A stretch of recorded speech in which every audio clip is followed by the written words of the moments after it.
നമസ്കാരം. ഒരു നഗരത്തിലെ സാമ്പത്തിക വളർച്ചയുടെ പ്രധാന ലക്ഷണങ്ങളിലൊന്നായി കണക്കാക്കപ്പെടുന്നത് അവിടുത്തെ ഭൂമി ഇടപാടുകളും അതിൻ്റെ വിലയുമൊക്കെയാണ്.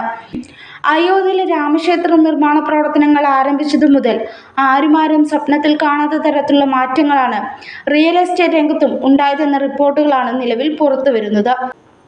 സർക്കാർ കണക്കുകൾ അടിസ്ഥാനമാക്കി ടൈംസ് ഓഫ് ഇന്ത്യ പുറത്തുവിട്ട റിപ്പോർട്ട് പ്രകാരം എല്ലാവരും ആശ്ചര്യപ്പെടുന്നു.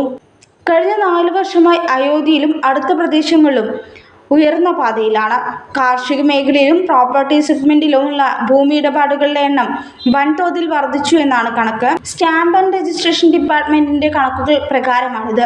ഈ വിവരങ്ങൾ പരിശോധിക്കുമ്പോൾ കഴിഞ്ഞ 4 വർഷമായി കാലക്രമേണ വർദ്ധിച്ചു വരുന്ന വസ്തുവിൽപ്പന ഇടപാടുകൾ രേഖകൾ കാണിക്കുന്നുണ്ട്.